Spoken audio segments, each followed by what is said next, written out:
He was at work when the text came. They took Liam. No context, no explanation. He stared at the screen, disbelief colliding with dread. He heard sirens in the distance, though the street outside was calm. The world had tilted. They had knocked on his door hours earlier, a knock loud enough to shake the walls. Police officers in uniforms he recognized from childhood. They came with stern faces. No warrant, no note, just authority.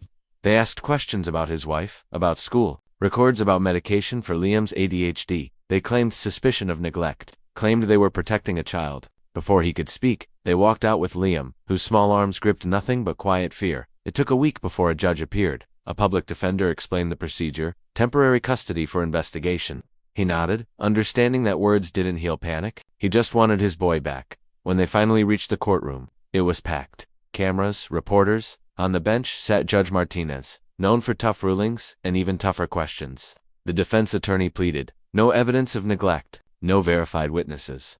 We just want Liam returned, pending investigation. Across the aisle, a social worker placed a file on the judge's desk, handwriting notes, checkboxes ticked, minimal context. The father's heart squeezed. Then the judge looked up and asked, quietly, directly, why wasn't the father called before taking the child? Silence. The courtroom held its breath. The defense glanced at the judge. The social worker swallowed. The public waited. Because that question, simple yet revolutionary, turned the tide. The silence in the courtroom lasted only seconds, but it felt like time had stopped. The judge tapped his pen twice on the desk and asked again, this time slower. Why? Wasn't the father called before the child was taken? The social worker shifted uncomfortably. Your Honor, we acted on what we believed to be an immediate threat to the child's well-being. The judge leaned forward. Did you see bruises? No, Your Honor. Was there a teacher complaint? No, documented one. Was the child in immediate danger? She paused. That was the impression at the time. An impression is not a warrant. The judge interrupted, his voice low but sharp. At the back of the courtroom, a few heads nodded. Somewhere, someone gasped quietly. The father sat silently, hands clenched, his knuckles white. He wasn't a perfect man, no father is, but he was present. He made Liam pancakes every Sunday. He read to him every night. He took time off work to attend IEP meetings for his son's learning needs. And yet here he was, defending the right to be a father. He remembered the night Liam was born. Rain had hammered the hospital windows, and he'd been terrified of the future, of responsibility, of messing everything up. But the moment they placed Liam in his arms, wrapped in a blue blanket, all the fear dissolved into one overwhelming thought. Protect him. And now, protection meant fighting, not fists, not anger, but truth. His lawyer stood up, a calm, steady voice. Your Honor, the state acted without evidence, without a warrant, and without notifying the custodial parent. That's not just overreach, that's a violation of rights. The judge asked to hear from the father directly. He stood up. His voice wasn't polished. It wasn't rehearsed, but it was real. I work 2 jobs, he said, not because I want to be away from my son, but because I want to give him what I never had. My home isn't perfect, it's not spotless, but it's full of love. And that boy has never gone to sleep without knowing I'm there for him. You don't take that away based on a guess. He paused. If I'd made a mistake, I'd own it. But I wasn't even given the chance. The courtroom was quiet again. Then the judge spoke. In this court, we weigh evidence, not impressions. We act on facts, not assumptions. The Constitution does not bend for convenience. He turned to the social worker. You entered that home, with no warrant, no immediate threat, and no parental consent. You removed a child from his primary caregiver based on procedural assumption. That is not child protection. That is state overreach. Then he turned to the bailiff. Release Liam. To his father, effective immediately. Gasps, murmurs, the sound of hearts being mended. Outside the courthouse, the father walked out with Liam holding his hand, his tiny backpack bouncing at his side. Reporters swarmed, but he kept walking. He wasn't there to become a symbol. He was there to be a father. That night, they sat on the couch eating leftover pizza. Liam said nothing for a while. Then he looked up and asked, Are they coming back? The father shook his head gently. No, buddy, you're home. And next time anyone tries to take you away, Liam cut in. You'll come. He smiled. I'll always come. Liam didn't say anything at first. He just nodded, then leaned his head gently on his father's shoulder. That moment said more than words ever could. The quiet of the room felt sacred, like they'd earned it. After all the chaos, the misunderstandings, the cold courtroom floors, and the echoing hallways filled with lawyers and accusations, it was this. One couch, a father, a son, and peace. But peace didn't mean the fight was over. The next morning, the father called his lawyer. What happened to me, he said, could happen to someone else. Someone without a voice, someone without a second job to pay legal fees. I want to make sure no parent has to feel that helpless again. The lawyer hesitated. Are you saying you want to file a lawsuit? No, he replied. I'm saying I want to file a wake-up call. 2 weeks later, the father stood before the local city council. He wasn't wearing a suit, Just jeans and a shirt. Liam had helped iron, but his voice was clear. You talk about public safety, he said. Let's talk about public trust. Because when you take a child without calling their parent first, you don't just break a rule, you break a bond. He looked at each council member. We need better procedures. We need independent reviews. And we need accountability when things go wrong, not excuses. News outlets started picking up his story. Some tried to spin it into politics, but he wasn't interested in politics. He was interested in protection, real protection for children and families. An article titled "Father Wins Back Son, Fights for Change" went viral. One reader messaged him from Texas. My nephew was taken to Your story gave us the strength to speak up. Another from Ohio. Thank you for reminding people that black fathers fight hard for their kids, too. But for him, it was never about going viral. It was about Liam. One night, months later, Liam sat at the kitchen table doing homework. Dad, he said casually, we're learning about heroes in class. His father looked up, rinsing dishes. Yeah, and I told my teacher, my heroes. Not in any book. He's at home washing dishes. He laughed. You sure about that? I forgot to buy milk today. Liam grinned. Still my hero. In the end, it wasn't the courtroom that defined them. It wasn't the article, or the news, clips, or the hash. It was every small moment afterward, every math test, every scraped knee, every bedtime story. It was the slow rebuilding of trust, not just in the system, but in themselves. The judge's one question that day didn't just reunite a father and son. It reminded a nation that dignity isn't something you earn from a title. It's something every person carries, quietly, deeply, and without needing permission. And sometimes, all it takes to restore it is to ask the right question. The ripple didn't stop in that courtroom. Weeks turned into months, and across the country, small shifts began taking place. A county in Georgia updated their emergency removal policy. A city in Michigan launched a task force for parental rights. And in their own town, the local school district invited the father to join a new advisory board, one focused on safeguarding families from wrongful intervention. At first, he hesitated. I'm not a policy guy, he said. But the superintendent shook his hand. No, but you're a father, and that's exactly who we need at the table. Liam too had changed. He wasn't the same anxious boy who had clutched his backpack with trembling fingers as they walked out of court. He'd grown more confident. He joined the school debate team. He wrote an essay titled "Justice Starts at Home." And when he read it aloud in front of his class, his father watched from the back row, misty-eyed. When the teacher asked what inspired the essay, Liam didn't hesitate. My dad, he said. He taught me not to stay quiet when something's wrong, and to never stop asking questions. The father still had tough days. Trauma doesn't just vanish, it lingers. There were nights he'd wake up in a cold sweat, remembering the day Liam was taken. The silence, the confusion, the helplessness. But now, when those moments came, he didn't face them alone. Liam would hear him pacing and come out of his room. Want some tea? His son would offer. They'd sit in the kitchen quietly sipping from mismatched mugs, no words needed, just presence. One evening, years later, a new father came up to him after a town hall meeting. They tried to do the same to me. The man said, I didn't know what to do, until I found your story online. He didn't know what to say. He just listened. And when the man finished, the father said, you protect your kid. You do it with truth, with patience. And when you get tired, you do it anyway. In time, that one courtroom question, why wasn't the father called, became a rallying cry in state-level legislation. The case inspired a documentary. College students studied it in social justice seminars. But the father remained grounded. He still worked both jobs. Still packed Liam's lunch. Still showed up. Because real justice isn't just won in court, it's carried out. Day by day, in how we raise our children, stand for what's right, and never let fear silence the truth. Years passed. But the moment never faded. Every so often, Liam would ask, Dad, do you think it's over now? And the father would pause. Because how do you tell your child that battles like these never really end, they just change shape? You're safe now, he'd say gently, but someone else out there isn't. So we keep going. For them, it wasn't about being angry anymore. It was about being aware, active, present. Justice had never been a destination. It was a decision, a commitment, made every morning. One spring afternoon, Liam brought home an invitation. He'd been asked to speak at his high school graduation. He stood on that stage, tall, composed, and proud. His voice didn't waver. Years ago, something happened to me. I was taken from my father by people who didn't know him, didn't care to know him. But what they didn't realize was, he never gave up. He looked out into the crowd. Because of him, I didn't lose my trust in people. I learned that love fights, love shows up, and love doesn't ask for permission to be present, it just is. The auditorium was silent, and then the room stood up, every parent, every teacher, every student, applauding something deeper than just a speech. They were applauding truth, resilience, unshakable love. Later that night, after all the photos and hugs and congratulations, Liam sat in the passenger seat beside his dad. He held the graduation cap in his hands, slowly turning it. Do you think, if that never happened, I'd be the same person? His father smiled. Probably not. But maybe that's the point. Liam looked over. What do you mean? I mean we don't get to choose what tests us, but we do get to choose who we become because of it.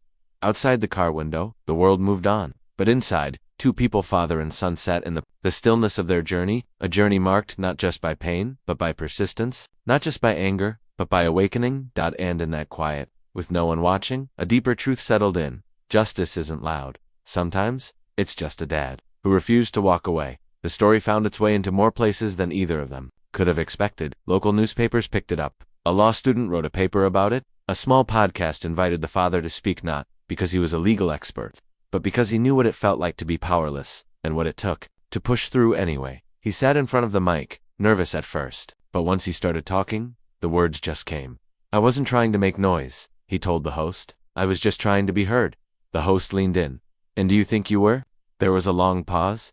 Yeah, he said finally. Not just for me, but for every parent who gets overlooked, ignored, or judged before they've even said a word. Liam listened to the episode alone, earbuds in, staring out his bedroom window. It was strange, hearing his dad like that, vulnerable, honest, tired, but unbroken. He realized something then. His dad never wanted to be a symbol, he just wanted his son back. And somehow, in fighting for that one thing, he ended up standing for something much bigger. About months later, the father was invited to speak at a state hearing on family court reform. He wasn't polished. He wore the same button-down shirt from Liam's graduation. But when he stood behind that microphone, lawmakers leaned forward. I'm not here to debate policy, he began. I'm here because I know what it's like to be locked out of my own son's life by people who didn't even ask my name. He paused. You talk about systems and protocols. But I'm here to tell you, no system should ever be so cold, so rigid, that it forgets who it's supposed to protect. By the time he stepped down, the room was silent again. And again, it ended in applause. One of the representatives approached him afterward. You don't have a background in law, she said, but you just gave the most powerful testimony we've heard all year. He smiled, a little unsure. I guess I just told the truth. Sometimes, she said, that's exactly what changes everything. He didn't drive home that night with pride in his chest. He drove home with peace, a kind of quiet he hadn't known in years. He had no expectations, no assumptions, just the sense that, for once, his voice had been treated with the dignity it deserved. When he got home, Liam was waiting for him on the porch. The boy had grown into a young man, and in his eyes was the reflection of someone who had watched, learned, and understood more than words ever revealed. How'd it go? Liam asked. His father didn't answer at first, just looked up at the stars. They listened, he finally said. And not just because they had to.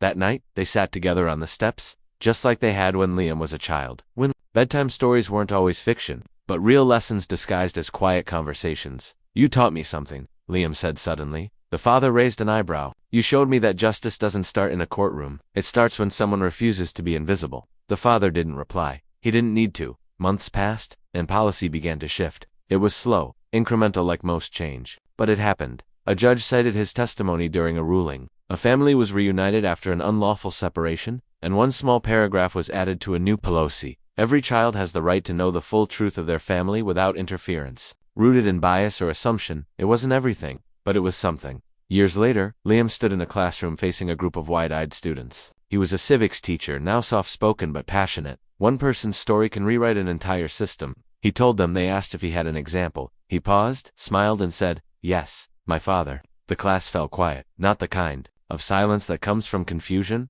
but the kind that happens when every word lands. When something inside each person shifts just a little. A seed planted. Liam didn't fill the silence. He let it settle, let it breathe. Then he picked up a marker and wrote on the board in large, clear letters. Courage isn't loud, it's consistent. Underneath it, he added, injustice isn't a moment. It's a movement, one decision at a time. After class, one student lingered behind. She was the quiet type, always watching, always thinking. My mom's in court, she said softly. They won't listen to her. Liam crouched down, his voice gentle. Then you listen, and you tell her she's not alone. Sometimes just knowing someone believes you, that's what keeps you standing. She nodded slowly. For the first time all semester, she smiled. Meanwhile, the father, now older, lines deeper, voice a little softer still, walked the same route. Every morning, he'd pass the courthouse, nod at the guards, and keep walking. Not because he had business there anymore, but because he remembered. He remembered what it was like to be ignored, to be doubted, to stand in front of a judge and be treated like he was already guilty of something invisible. But now, he also remembered something else, what it felt like to win. Not the kind of win that makes headlines, but the kind that lets a father hug his son, knowing he didn't stay silent when it mattered. Every now and then he'd get letters from strangers, from fathers, from mothers, from sons and daughters. They wrote, "Your story gave me strength. I didn't know anyone else had been through this. You reminded me that I'm not crazy, just fighting for what's right." And every time, he'd write back. Nothing long, just a few simple words. "Keep going, they only win if we stop." He never saw himself as a hero. He didn't wear medals. He didn't give speeches under bright lights. He lived simply, worked with his hands, paid his bills, cooked dinner every Sunday, but in quiet ways, in the spaces no one applauded. He had become something more, a symbol not of victory, but of endurance. Because when the world tried to wear him down, he stayed upright. And when they told him to move on, he asked, "Move on? From what?"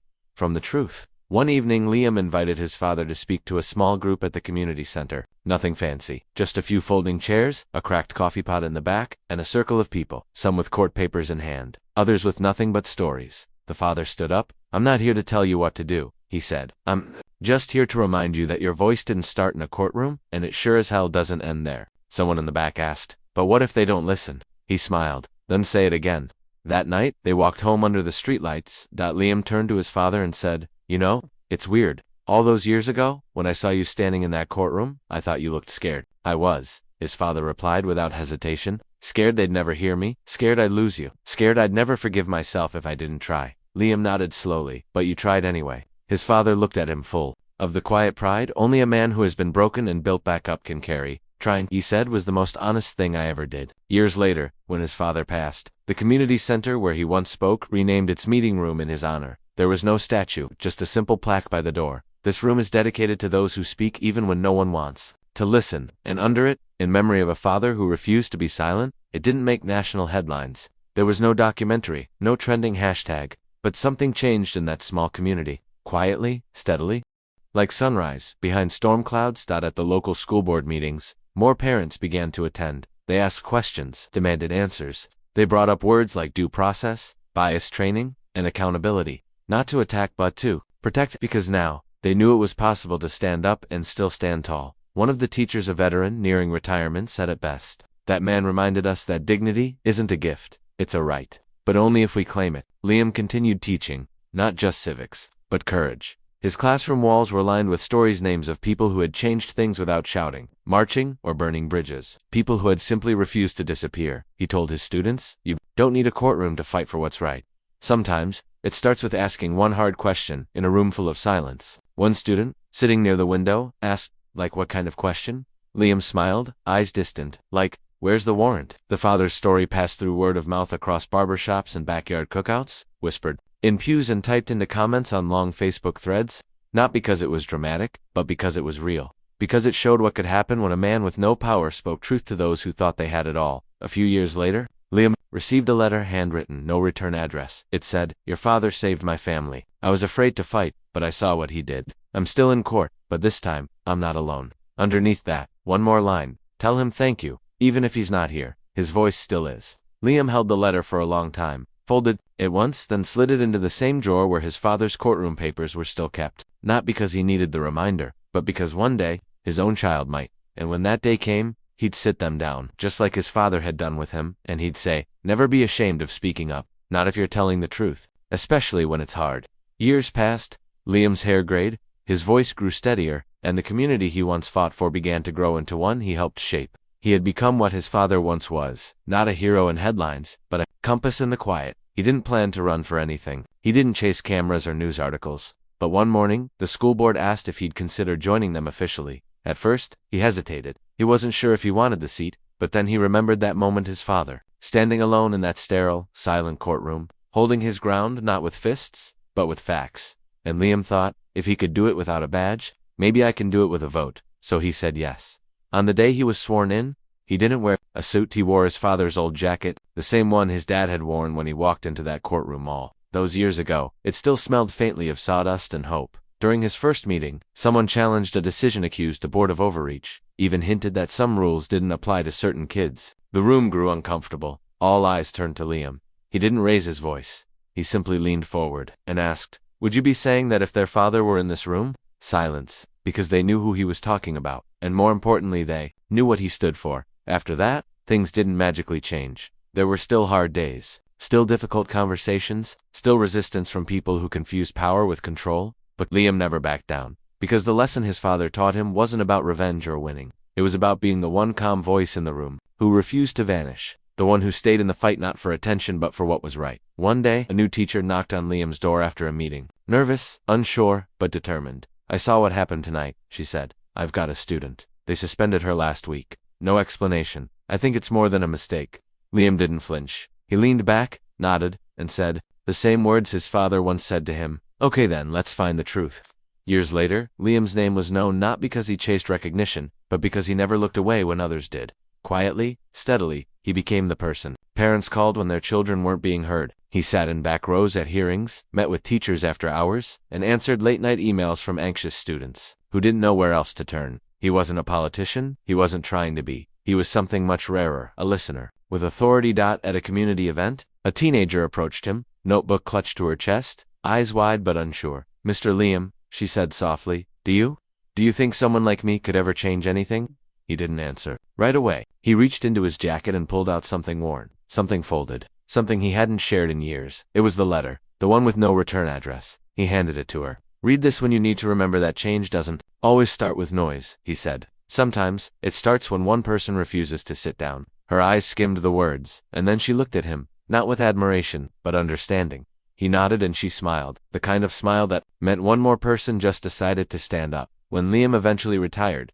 the town held a small ceremony. Nothing grand, no stage, no cameras. Just a room full of people who had been changed by his courage. A mother stood up, one he had helped years earlier, when her son was wrongfully accused of stealing from a classmate. "He didn't just defend my child," she said. "He taught my child how to defend himself, with dignity, and that's something no courtroom can teach." People clapped.